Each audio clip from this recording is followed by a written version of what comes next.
The main idea is really just orientation, reconnaissance, learning about the environment, the people, the current status of ongoing efforts and concerns. Technology is transforming how we think, how we lead, and how we win. From InterVision, this is Status Go, the show helping IT leaders move beyond the status quo, master their craft, and propel their IT vision. Welcome to Status Go. This is your host, Jeff Tunn. One of the themes we've been exploring this year on Status Go is the CIO's first 30 days. The first few days in a CIO's tenure can have a dramatic impact on their success. Today, I am delighted to have as my guest, Gary Kern. Gary is the new CIO of the Middlefield Banking Company of Middlefield, Ohio. At the time of our conversation, Gary is just wrapping up his first 30 days after having been CIO in his previous role for 15 years. Welcome to the show, Gary. Thanks for the welcome, Jeff. It's certainly been a hectic last few weeks, but I'm glad to share any experiences and transition tips that I can if it's going to help other people. Well, Gary, let's get started right there. What's it been like for you to be starting a new position after being with Mutual Bank for 15 years? Well, I mean, Mutual Bank was in my hometown, so it certainly was nothing I anticipated. So it's been a little strange. It's also been a long time since I've been a new employee at all, and having the perspective of no one having any idea what I did last year and any idea of my quote reputation, good or bad, is kind of interesting to jump into. Certainly the acquisition of my old bank and the process of me and some of my coworkers being told that we had the privilege of taking our talents elsewhere was a bit depressing, as you could imagine. But in some ways, it has been a bit invigorating. There's some energy from kind of changing things up. As you mentioned, I've been there 15 years, and in retrospect, I'd been doing kind of the same stuff at the same place for a long time, and changing things up is probably as helpful as anything to get off autopilot. So I think the change is probably a good thing, no matter how it came about. So I'm excited. Well, that is a great perspective because sometimes that change is just what we need to put a little pep in the step and look at things differently. You So bet. let's dig into your first 30 days. I think we'd be remiss if we didn't mention to our audience that we are recording this in the midst of the stay-at-home, work-from-home restrictions placed on the economy in response to the COVID-19 pandemic. So that puts some interesting twists on things. And while we're not going to spend a lot of time talking COVID, I think that's a great perspective to have. So, Gary, talk us through these first 30 days. What's been your focus? Well, I mean, certainly due to the nature of the type of job change, I knew things were going to need to change up well before they did. I had about 6 months notice of my last days at the bank. So I did some research on, while I still had access to tools at Mutual Bank, to research through Gartner or Infotech or even just Google to look for best practices for the first 30 days, the first 60 days, 90, 100. There's a lot of stuff out there from those groups and from CIO Mag and some other stuff. I mean, it's really, in retrospect, it's not rocket science, especially the first 30 days. The main idea is really just orientation, reconnaissance, learning about the environment, the people, the current status of ongoing efforts and concerns. So as I've started, I've tried to, I'm just trying to be a sponge, but yet I'm also trying to add value as I can with, I'm kind of the new guy looking at things we've always done that way with a new perspective. So I've tried to tactfully insert some opinions and add some value where I feel like I can and where maybe I have some previous experience. I was very blessed with nothing really being broken when I got here and needing immediate, fix or attention. So my plan has been a little bit to get as comfortable as I can before, any of those Gary-led type changes. I have a notebook that I have, probably a whole page of items and things that I want to get to, that I want to figure out how to address, but I'm waiting to kind of evaluate my assumptions and making sure that, okay, well, my first impression is true, false, or somewhere in between. That's a great approach. It's almost like journaling, right? Where you can then go back and reread it and say, "Hey, I had that assumption. Yes. Now that I've been here for some time, does it still play out?" And I loved your comment about new guy. I always loved it when I walked into a new organization, because you've got the new guy card for a little bit, the new person card that you can play right until it It, expires. I'm certainly not reluctant to play that card and try to get by with, well, I'm on honeymoon. You'll give me a break there, won't you? Yeah, exactly, Yeah. exactly. Yeah. So, what's been unexpected as you stepped into this new role? Well, I mean, obviously, I've been a CIO at a bank for a lot of years, so there's not a lot in coming from one community bank to another community bank, from one CIO role to another CIO role. There's not a lot of job expectation disconnects, Hmm. but I guess, what has struck me is how dependent we are on tools to do those jobs now, and the background of trying to get up to speed on those things. On several occasions I've had to request access to a tool that was expected that I would needed to use to do my job, but there's really no formal training on. You have compliance tools, you have regulatory tools, you have training, you have, even just email spam filters or other things that there's really very little formal training on. In fact, sometimes you don't even get set up right.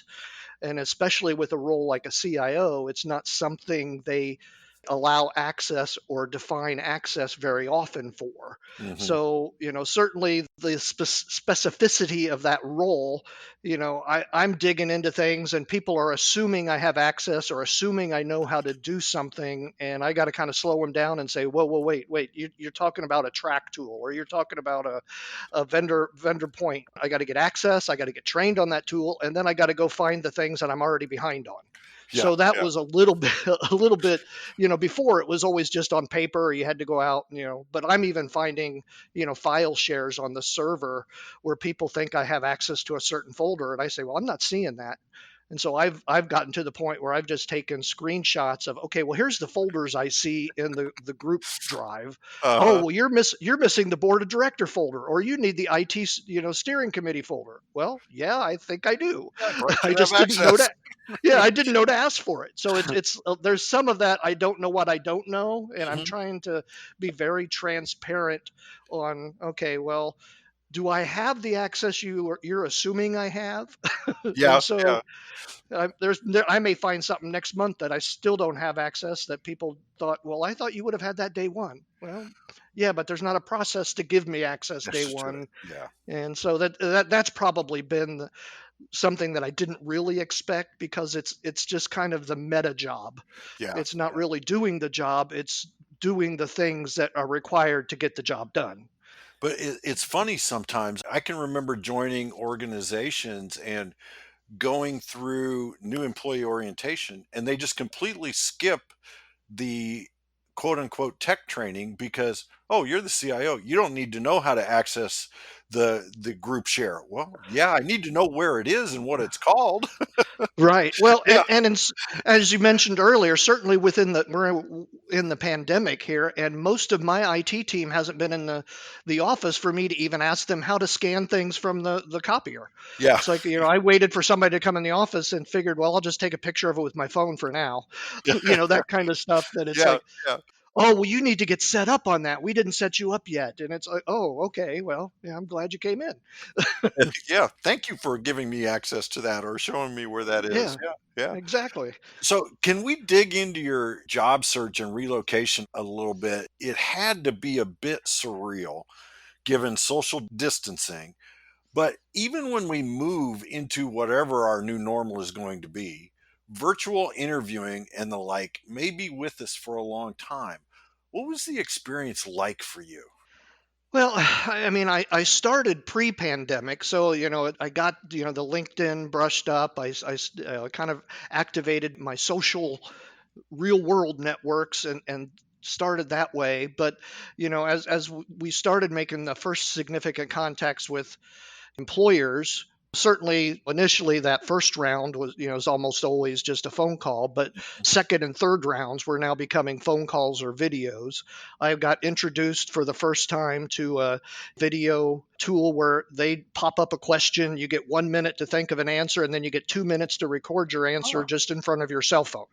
And it's like you're not talking to anybody, there's no feedback, so it is a little bit surreal yeah, to yeah, and discombobulating when I'm a person that, I try to gauge my audience and okay, well, hey, oh, it looks like they really think I'm going off on a tangent here. Let me try to reel it in or something. But yeah, I'm staring at myself, recording words that I'm trying to answer for what I think they want to hear. right, Or right. so, being a people centric technology person, not getting that interaction was kind of hard on me. I did eventually visit employers, when you're getting down to that finalist. I was finalist for several positions. But even then it was that, well, you come in and should I offer my elbow to Yeah, bump, or yeah, should I, yeah, you yeah, know fist bump, or I've got a mask on but he doesn't, should I take my mask off, or oh, he's struggling to get his mask now, and there's just that awkwardness that nobody's really sure what to do and what's the new norm. yeah, yeah. Even when you're thinking, don't shake hands, your reflex is, okay, well, I'm getting up to leave, I'm going to reach out and shake hands. It's like, oh Exactly. wait, no. Yeah, And then you look awkward just doing that. So it's, at least it's both parties are kind of doing that. So there's some bit of icebreaker. yeah, yeah. You could use the pandemic as an icebreaker, but it is different, and I'm sure it's going to be different for most of this year, if not longer. Oh yeah. I think it's kind of replaced the "Hey, how's the weather?" comment for the idle Hmm. chit chat at the beginning of a No, conversation, right? I certainly would try to leverage whenever I was like, oh wait, I reached, then I'd kind of laugh it off, or we'd do something, and they'd obviously come back with something too. But yeah, so I think you're right. It is just kind of the, okay, well, we know we're both awkward. Let's talk about Yeah, exactly, exactly. Yeah. Well, hey, when we were talking earlier, you shared an interesting coincidence that you encountered during your search. I don't think I'd ever heard of this happening before, but losing out on a position and then landing your role with Middlefield. Can you share that story with us? Well, yeah, like I said, I was a finalist for several roles. In fact, my first finalist, I sound like an Olympian or Yeah. something. Um, my first finals was at another bank in Ohio, and intrinsically, I kind of felt like, well, really, from what they're talking about, I'm a perfect fit for them.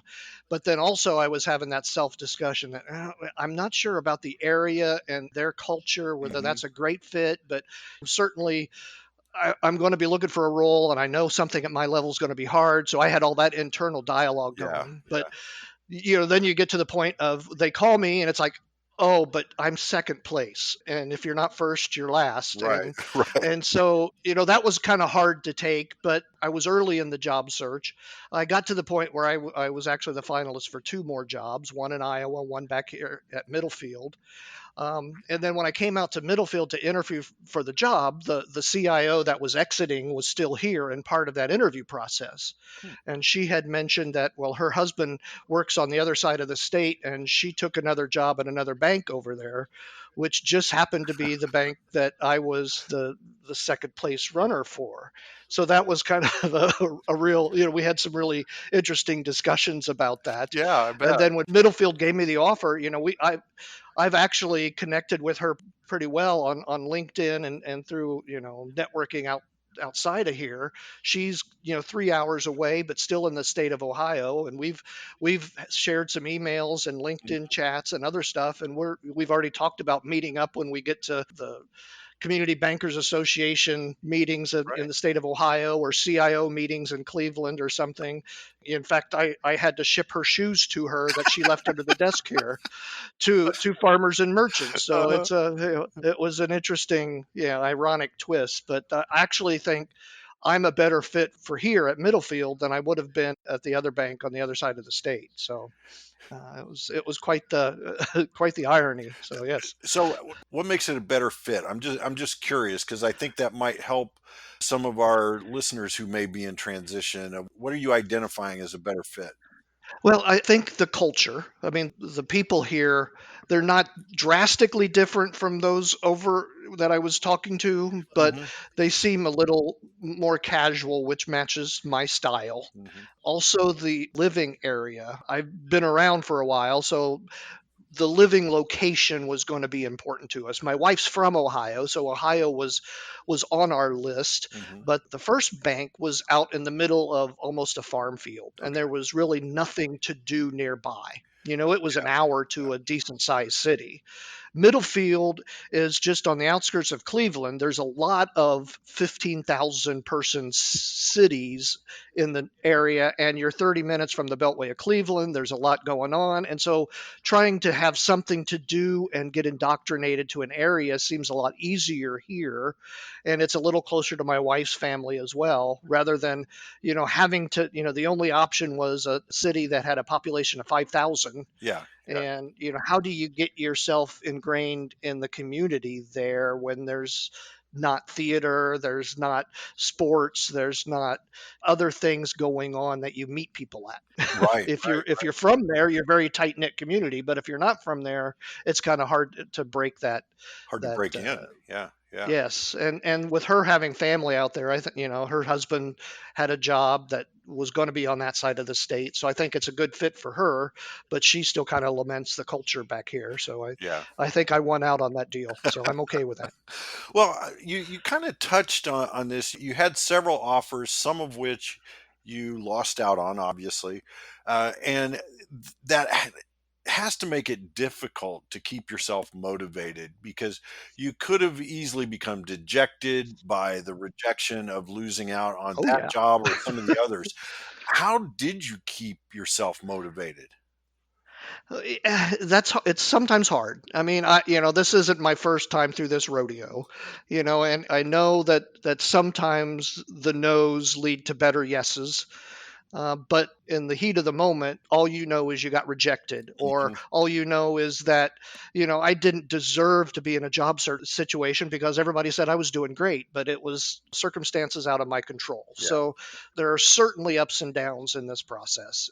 But I just tried to keep doing something every day and then also trying to do things that I enjoyed every day, walking my dogs or, trying to play golf or trying to play tennis. But even with the COVID, that got hard. Yeah. But so, Yeah. or allowing myself to sleep in or whatever. So those you try to balance. Let me do a little bit of something for the job search every day at least. Let me Right. have some focus days, and then let me have some off days.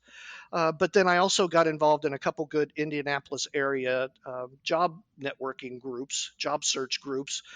There's a Passport to Employment group Hmm. that Earl Hart runs, and then there's a Dale Henshaw has the networking group. Both of them are people that are in the same boat. You are all looking for jobs and you're sharing ideas. Dale's even written a book on job search stuff. So that, there's tactics. Hey, should I write a newsletter to all of my family and friends that are interested in helping me? Or hey, how should I follow up on stuff? Or how should I write my cover letter? Or what's the current thinking about using LinkedIn versus Indeed Yep. versus Career Builder? All those stuff we would talk about on a weekly basis, and it kind of helped you stay in touch with, hey, this worked for that person, maybe I should try that. That's kind of an interesting technique, a T type cover letter where you have job requirements, and then on the other side you have, well, here's what I've done that kind of matches what you've Oh said yeah. your Yeah. requirements are. Yeah. That's kind of a neat idea. Or the newsletter thing, which, hey, I've had several people that have offered to help. Well, I'm going to give them an update on where I am and let them know that I'm still looking. Yeah. So, Yeah. each time I set out a newsletter, I would receive some additional assistance. So I allowed myself to focus on stuff. I allowed myself to kind of be depressed a day or two, but then I would also focus on, hey, well, I've got to at least spend a little bit time on this stuff. And those networking groups kind of are accountability groups as well. It's kind of like, oh, well, there was kind of an assignment for this week to share your cover letter revision. Maybe I should do that. Yeah. Whereas if it was just by me pushing me, I may not have done that. So I think you just got to let yourself deal with the situation as you see fit and enjoy the downtime, but it also figure out, okay, well, here's my focus time and here's how I'm going to focus that time. Yeah. I think those networking groups, the job seekers networking groups, are so important. They're such a huge part of any professional's job search strategy to meet with those groups and learn from each other. It gives you that feeling that, hey, you're not in this alone. So I know I took us down a bit of a rabbit hole in talking about the search and digging into that deeply. But I just think, given the current economic situation, there are going to be a lot of professionals facing a job search. This Oh, may be sure. another theme we need to explore here on Status Go. But I want to get back to today. And one of the things that we talked about in our prep meeting was the diverse customer base you have with Middlefield. Share with us a bit about that diversity and how you're thinking that's going to shape and drive your technology plan and transformation. Yeah, that is a bit unique. I mean, everybody knows that in the banking world, fewer and fewer people are going to branches, and more people just want to do the electronic bank transactions on their phone or online or wherever that is. So that's kind of been the big bank picture. Well, Middlefield Bank, the headquarters of that is in Middlefield, is right in the heart of the fourth largest Amish settlement in the world, according to the sign that I've seen on the outskirts of town. So if you think about the digital transformation of banks, you have to remember that, all of our Amish customers that we have buggy parking right outside my window, Hmm. they're not too keen on what your online tools look like or your mobile banking or whatever. And so while many bank branches across the country are experiencing these big downticks and customers even coming in the front doors, Hmm. our branches that are in the heavy Amish areas are seeing the opposite. But the future customer base are those that want the digital tools. Right, We can't ignore as much as maybe other banks are doing. I won't say they're ignoring it, but it's certainly not the priority. The digital is the priority right. for everybody, but we have to put more effort into the in-person type stuff than maybe we would have if we weren't in another area. So I came into this role just assuming that, okay, well, branch traffic is probably decreasing, so why are we doing this? And Right. I'll bring this up, and very quickly people said, oh no. Nope, nope, nope. Especially these four branches of ours, they're, even during the COVID stuff, we had people waiting for us to open our drive through so they could walk through. Yeah, yeah, Or I have seen some of the Amish customers using ATMs, but I've also seen a lot of vans coming in and bringing the Amish workers in, or the buggies or whatever, and the lobby's always full. yeah, yeah. And that's an interesting perspective to try to balance that a little bit more than I had thought of in my other role. Well, I think in this day and age where we talk about digital transformation so much and it's all about the customer experience, it's a great reminder that it is the customer experience and you have to meet the customer where they are and they may not Hmm. be online. Exactly. Yeah, yeah. As we've discussed on this show before, the nature of work is changing rapidly. You started this role when everybody was a remote worker. What lessons did you learn from that experience that you will carry forward into the new normal when probably we all will be managing more remote workers than we were? Yeah, I mean, as I said, my first two whole weeks here, I was the only person in the IT portion of the office. I had to have multiple, Jabber chats or WebEx and Zoom videos.